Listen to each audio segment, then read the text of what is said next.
kami dari kelompok 2 kelas 11 IPA 3. Di sini kami akan menjelaskan tentang perjalanan Isra Mi'raj Nabi Muhammad SAW.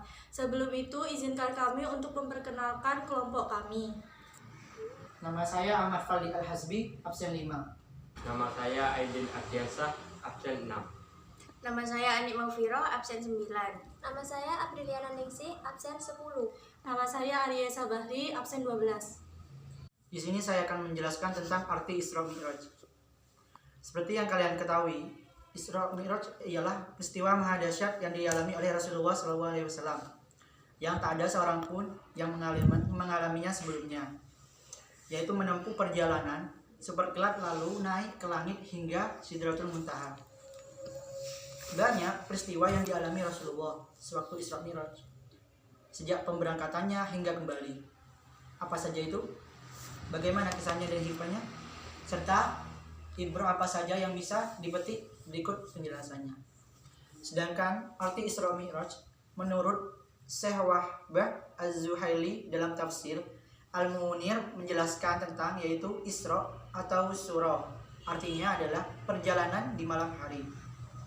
Secara istilah, Isra adalah perjalanan Rasulullah SAW pada suatu malam dari Masjidil Haram ke Masjidil Aqsa di Palestina, yang mana yang sudah dijelaskan dalam Quran surat Al-Isra ayat 1 yang bunyinya A'udzubillahi minasyaitonirrajim. Bismillahirrahmanirrahim.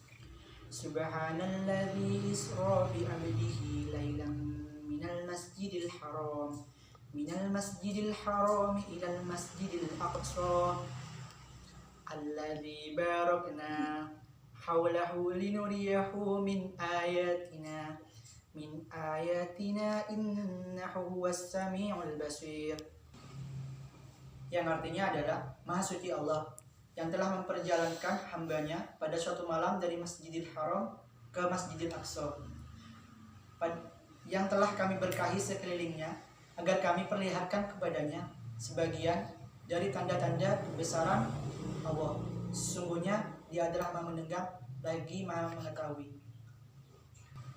Isra Mi'raj secara bahasa artinya adalah naik. Secara istilah adalah naiknya Rasulullah Shallallahu Alaihi Wasallam ke Sidratul Muntaha. Dalam Al-Quran, Mi'raj disinggung dalam surat An-Najm, yang artinya dan sesungguhnya Muhammad telah melihat Jibril itu, atau dalam rupanya yang asli, pada waktu yang lain, yaitu di Sidratul Muntaha. Di dekatnya ada surga tempat tinggal. Muhammad melihat Jibril ketika Sidratul Muntaha diliputi oleh sesuatu yang meliputi penglihatan. Muhammad tidak berpaling dari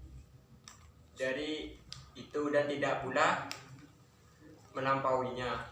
Sesungguhnya dia telah melihat sebagian tanda-tanda kekuasaan Tuhan yang paling besar. Quran surat An-Najm ayat 13-18. Ketika menafsirkan ayat ini,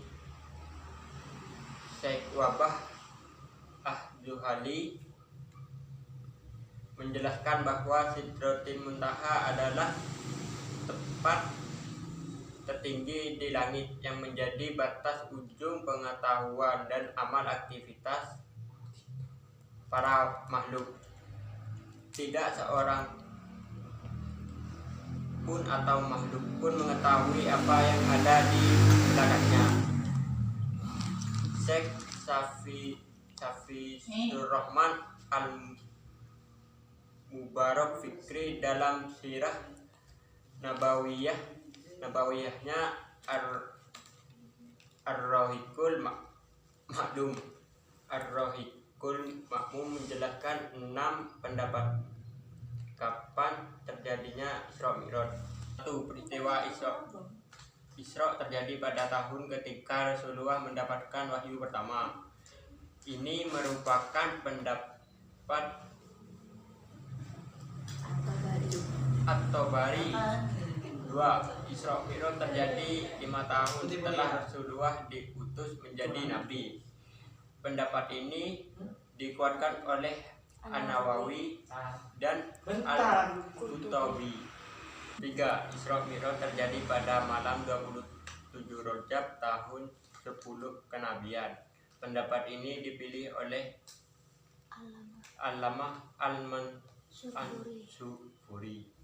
4. Peristiwa ini terjadi 16 bulan sebelum hijrah, tepatnya pada bulan Ramadan tahun 12 kenabian. 5. Peristiwa ini terjadi 1 tahun 2 bulan sebelum hijrah, tepatnya pada bulan Muharram tahun 13 kenabian. 6. Terjadinya 1 tahun sebelum hijrah, tepatnya pada bulan Rabiul Awal tahun 13 kenabian. Dr. Muhammad Sameh Said dalam buku Sirah Nabawiyahnya Muhammad Sang Yatim menjelaskan bahwa peristiwa Isra Mi'raj terjadi pada malam 27 Rajab. Namun para ulama berbeda pendapat mengenai tahunnya. Sedangkan Profesor Dr. Muhammad Ali As-Salabi dalam buku Sirah Nabawiyahnya menegaskan bahwa Isra Mi'raj terjadi 1 tahun sebelum hijrah ke Madinah. Mi'raj merupakan tasliyah hiburan dari Allah Subhanahu wa taala untuk Rasulullah Shallallahu alaihi wasallam yang dilanda duka hingga menyebut Amul Husna, tahun duka cita. Isra Mi'raj secara umum diperingati setiap 27 Rajab yang pada tahun ini 1442 Hijriah bertepatan dengan Kamis 11 Maret 2021. Nabi Muhammad SAW diperjalankan dari Ka'bah ke Baitul Maqdis Isra, lantas dari Baitul Maqdis ke Sidratul Muntaha atau Mi'raj hanya dengan waktu 1 malam. Peristiwa Isra dan Mi'raj terjadi pada 621 Masehi atau tahun setelah Nabi Muhammad SAW melepas kepergian paman beliau, Abu Thalib, dan istri tercinta Hadijah. Jibril Nabi dibawa mendekati buruk yang mirip kuda bersayap putih susu. Dengan perantaraan buruk inilah Rasulullah dan Jibril melintasi malam, terbang di atas jalur kafilah yang sangat dikenal beliau hingga sampai di Baitul Maqdis, Yerusalem. Di tempat tersebut Rasulullah mengerjakan sholat berjamaah, menjadi imam para nabi terdahulu. Beliau ditawari gelas berisi anggur dan susu. Nabi memilih susu.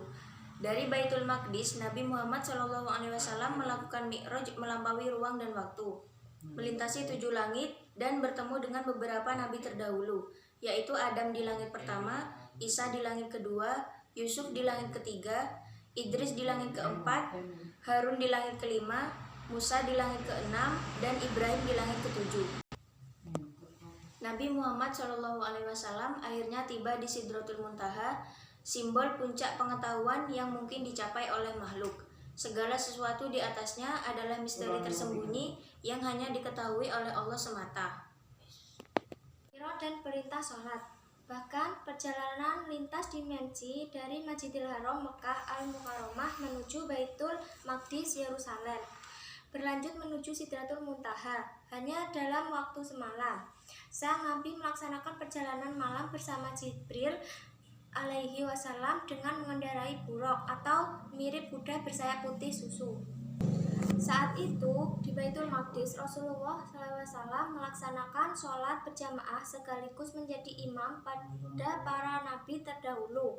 Selanjutnya sang nabi ditawari gelas berisi anggur dan susu. Nabi pun memilih susu daripada anggur sebagai tanda sekaligus simbol di tengah jalan asketisme dan hedonisme.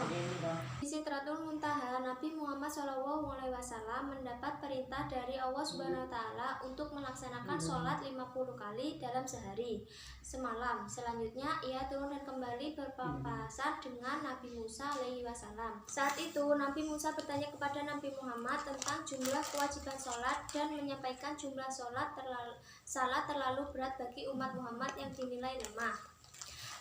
Atas saran Nabi Musa, Nabi Muhammad kembali menghadap Allah Subhanahu wa taala untuk memohon keringanan jumlah kewajiban sholat.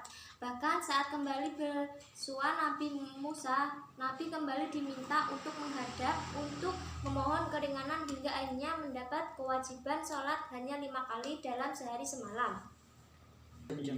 Bahkan sekalipun Nabi Muhammad SAW sudah bolak-balik menghadap Allah Subhanahu wa Ta'ala dan mendapat kewajiban 5 kali dari 50 kali perintah pertama, Nabi Musa tetap menyarankan agar kembali menghadap Allah dan kembali meminta pengurangan jumlah. Namun Nabi Muhammad menjawab, "Aku sudah berkali-kali menghadap Tuhanku, memohon hingga merasa malu." Peristiwa Isra Mi'raj menjadi sangat penting karena di dalamnya terdapat kandungan perintah sholat kepada Nabi Muhammad SAW. Terlebih pada hakikatnya, sholat menjadi sebuah kebutuhan mutlak untuk mewujudkan manusia seutuhnya, sekaligus menjadi gerbang yang menghubungkan makhluk dengan sangat kholik. Tidak kalah penting dari semua itu, sholat merupakan perintah agama yang diterima langsung oleh Rasulullah SAW tanpa melalui perantara Jibril. Sholat sebagai sebuah kebutuhan yang tidak hanya meliputi akal pikiran, tetapi juga jiwa manusia. Pengaruh Isra dan Mi'raj bagi umat Islam. Ketika pagi hari tiba, Nabi Muhammad SAW yang sudah tiba di rumah Ummu Hani mengisahkan 2 peristiwa luar biasa tersebut kepada sang sepupu. Mendengar cerita itu, Ummu Hani membujuk Rasulullah untuk tidak menyebarkannya kepada orang-orang di tengah kebencian kaum kafir Quraisy. Kisah tadi akan mudah jadi bahan olokan untuk menyerang Islam. Namun, Nabi Muhammad SAW berkeras untuk menyampaikan peristiwa yang dialami beliau semalam. Kaum kafir Quraisy merasa mendapatkan momentum. Jika banyak orang mendengar kisah itu, para pengikut Muhammad diperkirakan akan yakin bahwa pemimpin mereka gila. Peristiwa Isra dan Mi'raj sampai pula di telinga Abu Bakar. Awalnya ia mengira ini hanyalah dusta yang dikarang oleh para musuh Rasulullah. Namun ketika diberitahu Nabi sendiri yang bercerita, Abu Bakar langsung yakin peristiwa itu benar adanya. Walaupun demikian yang dikatakan, tentu beliau bicara yang sebenarnya. Beliau mengatakan kepadaku bahwa ada berita dari Tuhan, dari langit ke bumi, pada waktu malam atau siang, dan aku meyakini. Yang kalian permasalahkan cuma sepele saja. Dari keyakinan Abu Bakar terhadap Rasulullah inilah gelar untuknya As-Siddiq disematkan. As-Siddiq bermakna saksi kebenaran atau orang yang meyakini kebenaran. Isra dan Mi'raj menjadi ujian bagi umat Islam dalam meyakini agama dan jalan hidup mereka secara menyeluruh. Percaya atau tidaknya seseorang terhadap peristiwa ini tidak berpengaruh pada Allah dan ajarannya. Namun, orang yang mendapatkan hikmah akan lebih dalam keyakinannya kepada Tuhan. Allah berfirman dalam surah Al-Isra ayat 107, "Katakanlah Muhammad, berimanlah kamu kepada Al-Quran atau tidak usah beriman saja, sama saja bagi Allah. Sesungguhnya orang yang telah diberi pengetahuan sebelumnya, apabila Al-Quran dibacakan kepada mereka, mereka menyungkurkan wajah bersujud." Quraisy Shihab dalam makna Isra dan Mi'raj menyebutkan yang perlu dibahas dari peristiwa ini bukanlah bagaimana, tetapi mengapa Isra dan Mi'raj terjadi. Isra dan Mi'raj penting karena di dalamnya terdapat kandungan perintah sholat kepada Nabi Muhammad SAW. Sholat pada hakikatnya adalah kebutuhan mutlak untuk mewujudkan manusia seutuhnya. Kebutuhan yang tidak hanya meliputi akal pikiran, tetapi jiwa manusia. Sholat menjadi pintu gerbang yang menghubungkan manusia dengan Tuhannya. Dan penjelasan singkat dari kelompok kami. Apabila ada salah kata, kami mohon maaf yang sebesar-besarnya. Wassalamualaikum warahmatullahi wabarakatuh.